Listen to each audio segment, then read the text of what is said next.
Hello everybody, glad that you're here. This is the story of me wanting to take a break from medicine, but medicine didn't want to take a break from me, right? So I sailed for 4 months across the Atlantic Ocean and a little bit in the Caribbean. I'm a passionate sailor ever since I was young. I'm gonna need your help right here. So first route is from Germany to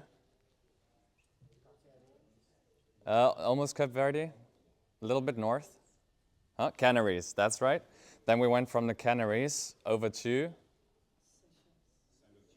St. Lucia, nice, yes. So that's the Caribbean right there. And well, I sailed around a little bit in the Caribbean. Some patient cases there, but it was all STDs, so I'm going to spare you that. Then we went up back to Bermuda, nice, very nice. From Bermuda to the Azores, exactly, to the Azores and back to mainland Europe. Yeah, so that was over the course of a couple months, and I jumped a couple different sailing ships. Also worked as a sailing captain in the Caribbean, but let's get to the medical stuff because like day one after we left the Canary Islands, we had the first emergency on board. Then all the way along the route, you know, like coming back the North Road, yeah, there's a lot of stories to tell, and I'm gonna focus on 3, and I'm gonna need your help to solve these cases. So bear with me. This is our first ship. Welcome aboard.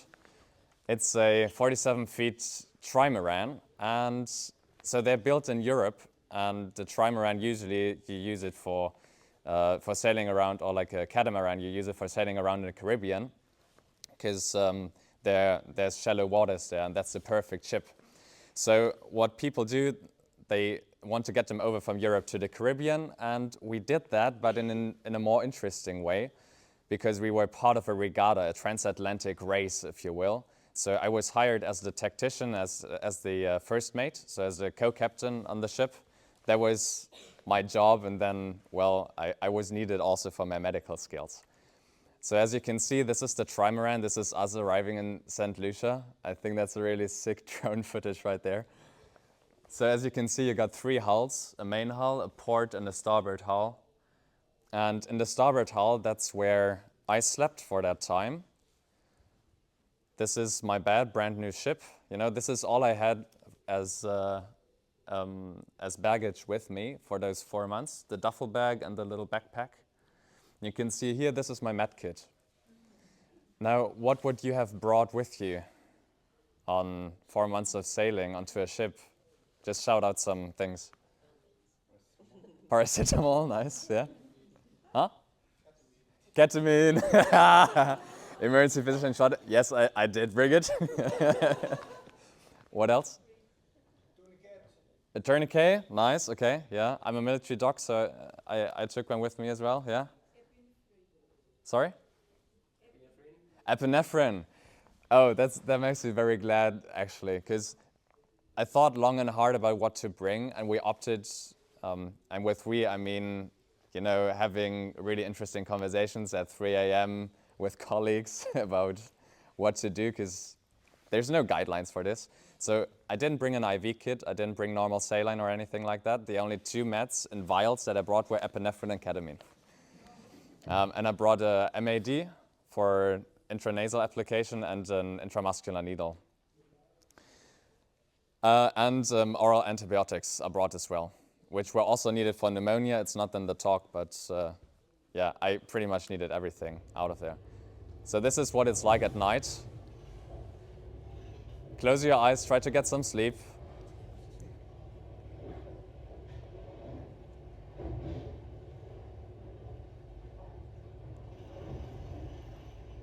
This is what it looked like after 3 days. So you can see on the right, that's all the safety equipment. It's the life vest. You can see on the left, that's the emergency escape hatch. And you didn't get a lot of sleep in there. So, night 1, I was the watch captain. It was 2 a.m. We received a distress call by another ship which was 30 miles away. We were going through the night. We had really great sailing conditions at that point. And over this distress channel, we could hear that the captain of another sailing ship had gone up into their mast to fix a tangled rope. And he got caught up there in like 10 meters. We had a lot of swell, 5 meters of waves and winds gusting to 60 kilometers an hour. So in essence, he started bleeding, and we couldn't divert our course because it was directly into the wind, and there were rescue boats already on scene, and there was a rescue helicopter already on scene. They weren't able to fetch this guy. There was a second crew member on board. They got him off board, but the captain of the boat, they found him the next morning on the foredeck, and he essentially bled out over 10 hours dangling in the mast. So that was the first night, and it served as a reminder to all of us in the crew that sailing across the Atlantic Ocean, it sounds like fun, right? But things can get messy very quickly, and you really need to take care of your safety. So, on to the first case on our ship. Case 1, I'm sure you've got a feeling for how it is to sleep on board this boat, the regatta boat, winches going all the time. 7 days into our trip, one of the crew members, we noticed that she wasn't doing as well anymore. She was one of the watch captains, but she did navigational errors, and we had to run sometimes the engine to generate power for our electronics. And she made some errors starting and shutting off the engine, which we noticed, fortunately, so we didn't have any engine troubles. She also made breakfast one day and forgot to switch off the gas valves in the kitchen, which is a pretty big deal. So the captain and we decided that we would have to take her off the watch list, so she wouldn't be allowed anymore to do watches on her own because it was a safety issue for the whole ship. That led to her completely decompensating, and you couldn't really talk to her anymore. She was in psychosis, and let me tell you, we were in the middle of the Atlantic at that point. She went up, I'm not kidding, she went up to our dinghy and wanted to undo the dinghy because she was, I want to go off board. I'm not feeling good here anymore. I want to row back to mainland. We're like, fuck. I thought I was prepared for a lot of things, but I wasn't prepared for that. So I did what any self-respecting emergency physician would do.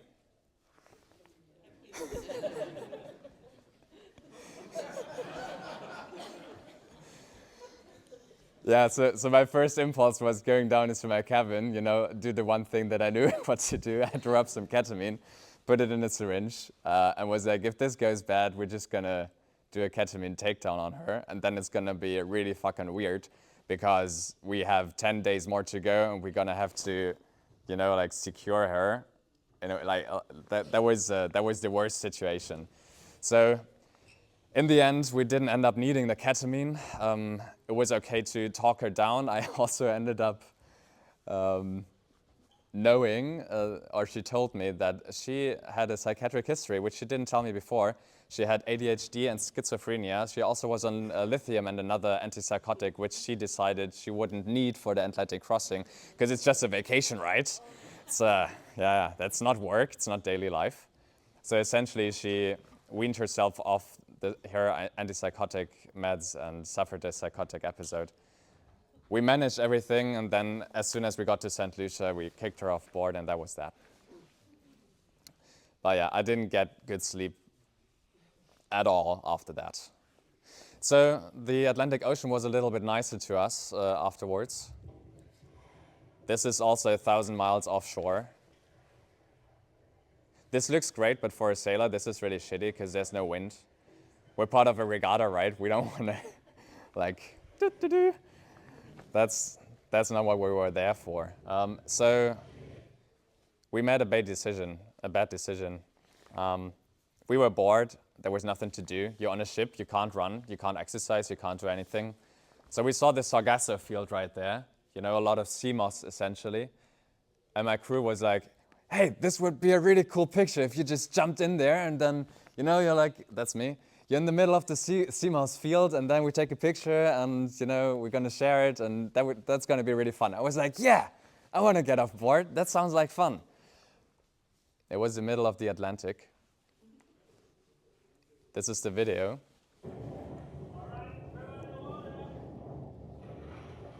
So I had fins on, like you can see here. I swam into the Sargasso field.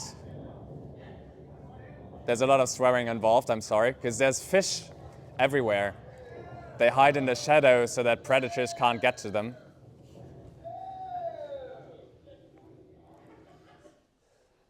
Now, what happened next was that I got a cramp in my left leg. I lost my fin. I tried to fetch my fin. I had my fin in my left hand. I struggled to keep myself above water. They tried to reverse the boat back, and as you might have noticed, the boat drifted away very quickly, right? I couldn't swim that fast.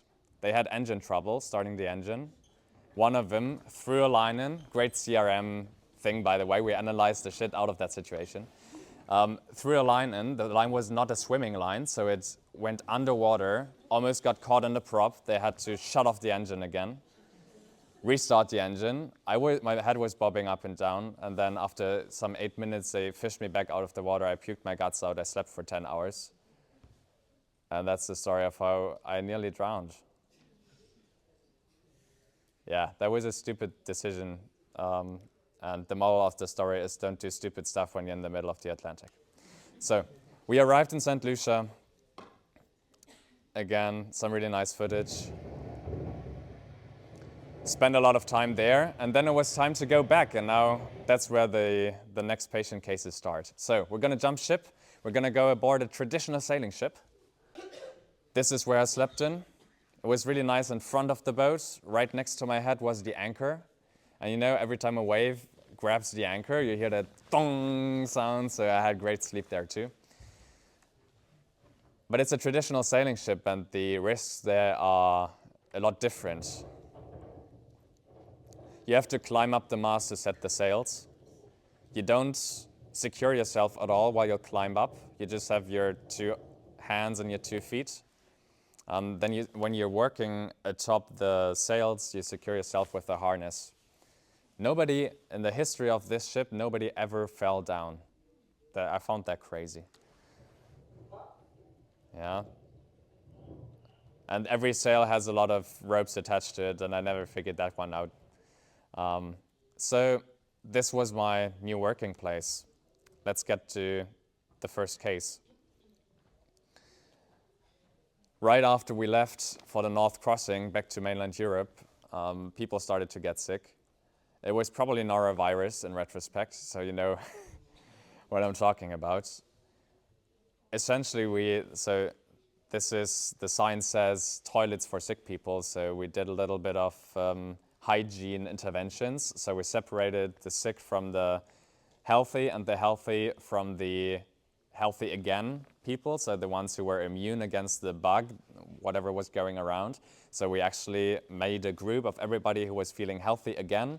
They tended to the sick ones, so they gave them tea and food and stuff to drink so that the sick ones wouldn't wander all over the ship and spread their germs.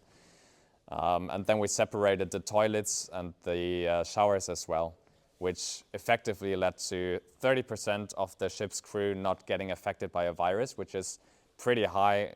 I mean, I don't have any data on this, but I figure it's pretty high, just since there's it's such a small space on a ship, you know, and you're in contact all the time. So on to the last case where I need your help. This was 3 days in front of the Spanish coast. This is our radar picture on the tall ship. Anybody have an idea what those green things are? They're waves. The sea state was pretty bad. Yeah, so this is what it looked like. We were down to 1 sail only.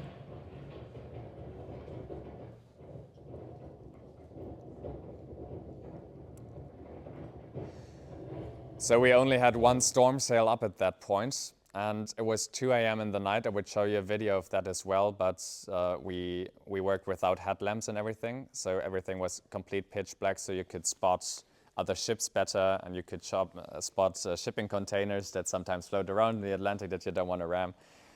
So it's 2 a.m. in the night, and the first officer of the ship, who always said, guys, you really have to hold on, always, you know, one hand for yourself, one hand for the ship.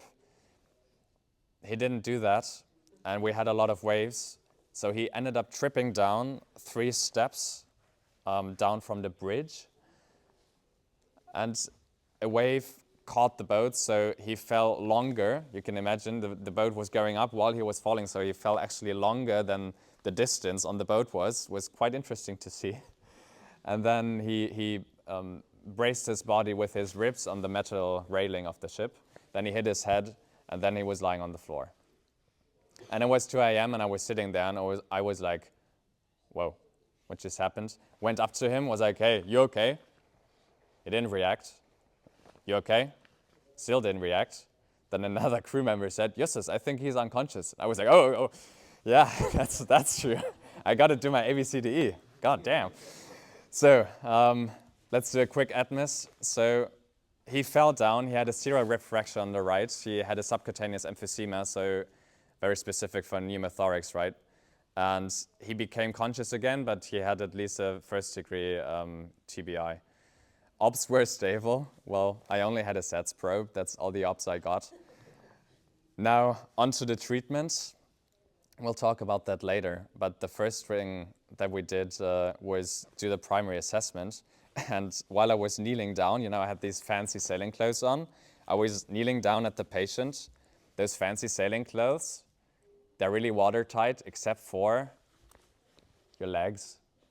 So a big wave came, and it went into my legs, and the cold seawater pushed all the way up, and you might know this feeling, when it, you know, yeah. So I was like, scene's not safe. We need to move. So we went brought the guy downstairs, did a proper check on him, and he was feeling good again, a little bit short of breath. So what we did, we went to the nav station and we sent out a distress call to other ships. Turns out there's a Spanish Navy frigate near us with a helicopter on board, and they were prepared to drive 6 hours towards us, and the helicopter would be within reach, and then they could have winched off the guy. This was the sea state.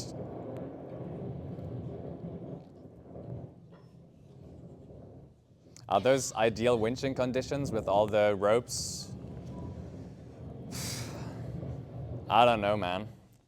So, thank you very much, David, for introducing Fordeck already. Shout out to you.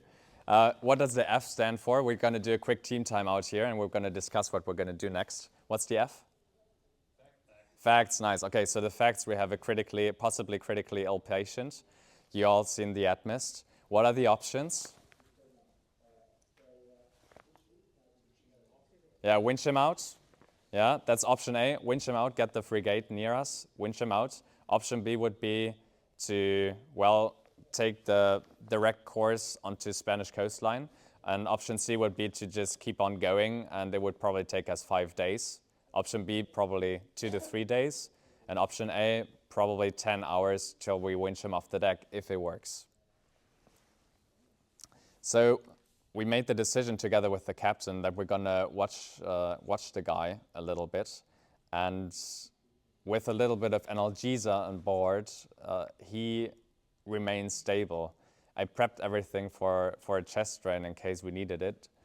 We didn't have a chest drain set on board, so I had the option of either, well, I looked at the laryngeal tube. The laryngeal tube looked at me back, was like, what? No.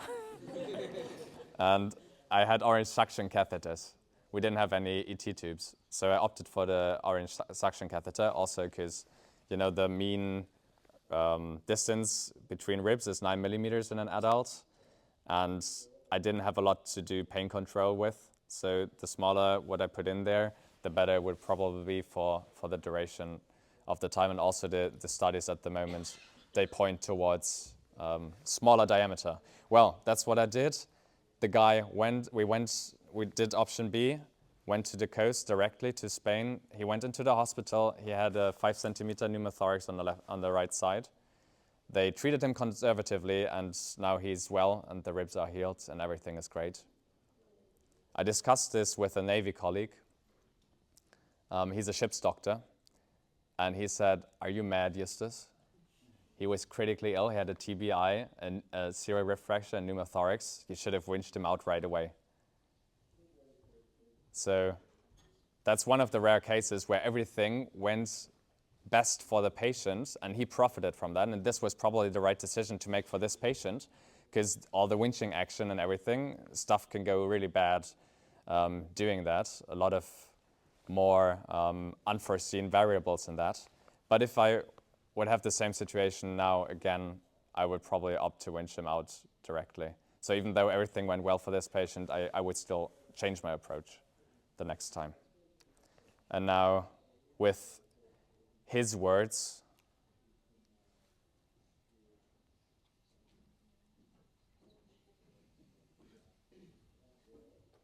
thank you very much.